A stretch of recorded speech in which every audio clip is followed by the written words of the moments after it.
Hey everybody, my name is Dr. Lewis Cohn. I'm a chiropractor slash nutritionist in the Dallas-Fort Worth area in Texas. And I'm starting a series of videos on common topics. And I'm going to be talking today about some of the things that cause health problems, specifically about infections. I'll keep it short, keep it as a general summary thing for you so that you don't get too bored and the video is too long.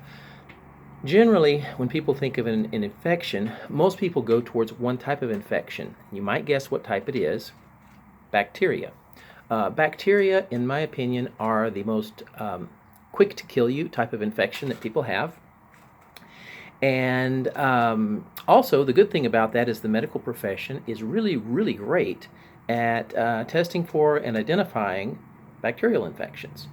And usually the standard way to handle that is, you guessed it, is an antibiotic. So bacterial infections die in the presence of antibiotics, unless a particular bacteria is resistant to that particular antibiotic. Then they need to change it to a different type of antibiotic. And sometimes that needs to be done. There's a little, antibiotics are so commonly thrown around these days that some of the bacteria are becoming a bit resistant to the common antibiotics.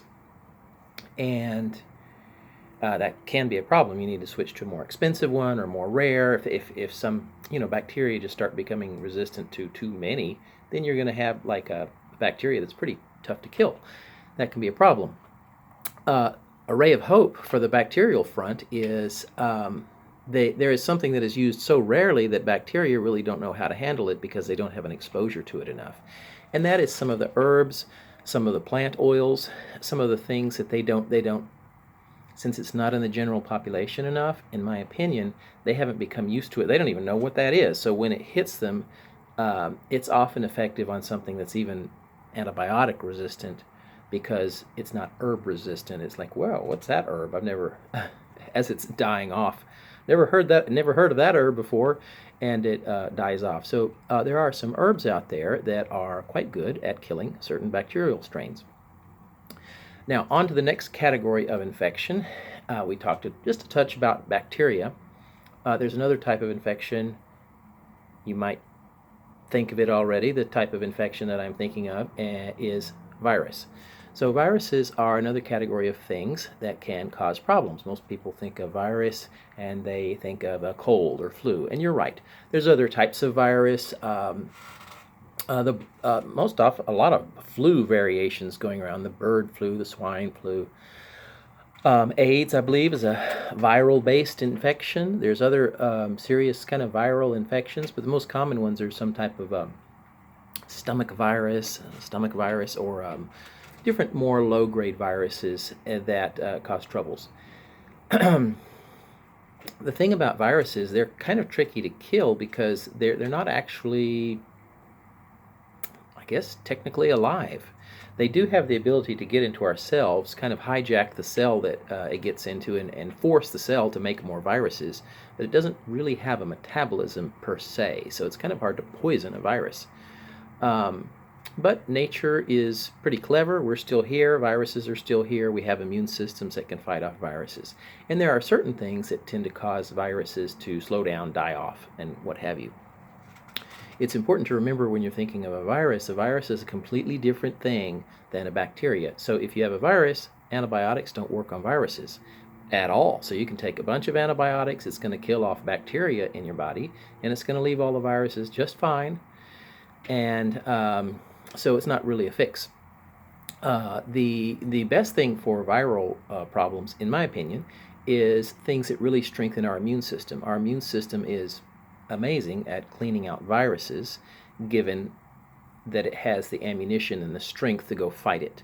Very often people are kind of tired, their immune system's kind of weak, so the response of the immune system's kind of weakish, and so they can't quite get rid of the virus. So sometimes some nutritional things to supercharge the immune system are necessary to get rid of the virus. Also, there are certain herbs, certain plant oil extracts, certain things that tend to slow down or even kill viruses. So that's another positive thing.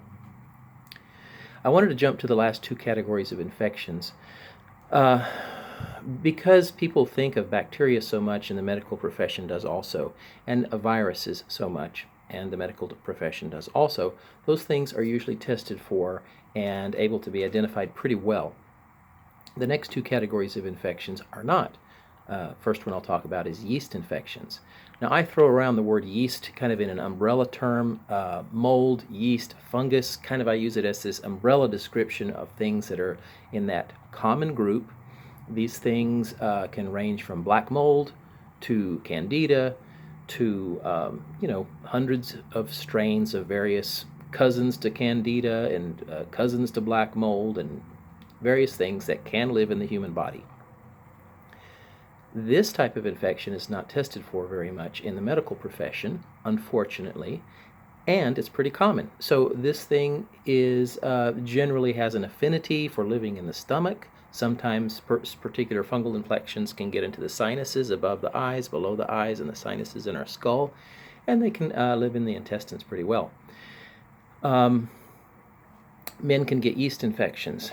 Yeast infections are often thought of as a woman's thing because it's kind of, a vaginal yeast infection, but when we say yeast infection, it can be anywhere. Most of the time it's in the stomach and digestive tract. So if you remember your biology, Alexander Fleming discovered penicillin, and penicillin kills bacteria. So what makes penicillin? The penicillin mold. So, and again, that mold yeast kind of umbrella group, mold and yeast hate bacteria. They're natural enemies. And so mold and yeast have been at war for thousands of years, millions of years, and so they're always fighting each other. So if you take antibiotics and you kill off all the bacteria, yeast is not killed off by antibiotics. Yeast or mold make antibiotics. So if you kill off the bacteria, you're only going to leave the yeast there, and they're going to go, thanks for removing the competition. And then sometimes after an antibiotic, you have a worsening of yeast symptoms. So yeast needs something very specific to kill it off. Also, yeast doesn't like it when your immune system is strong. So strengthening your immune system is very important. And also, too, there are some herbs or some natural things or prescription medicines that can target yeast. Number 4 type of infection is parasites, microparasites. We think of microparasites or parasites in general, and people think, wow, think of the Amazon or something that you have to go leave America to get a parasite infection. That's not true. Parasite infections are pretty common, just like yeast infections are pretty common. But for some reason in the medical profession, they're not really thought of or tested for very well. And because they're not tested for or thought about, they remain. They linger usually in the stomach, and they cause a wide variety of crazy symptoms: fatigue, joint pains, hormone swings. The list is very long for symptoms for these things. With microparasites, again, they're kind of a different category of animal, and they need a particular thing to kill it off. So in general, antibiotics don't target microparasites. Some parasites, if they are in the larger category, i.e. worms can lay eggs, and I like to think of the eggs as being somewhat resistant, or it's like they're in these little bunkers, and a lot of medicines can't kill it in the egg stage. So what do? You have to wait until it gets out of the egg stage to an intermediate stage, adolescent or an adult, and then it dies from some of the things that you can do for it.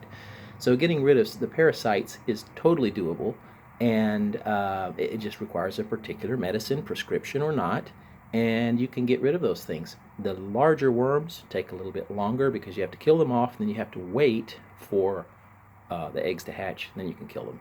So a little bit longer period of getting rid of these infections.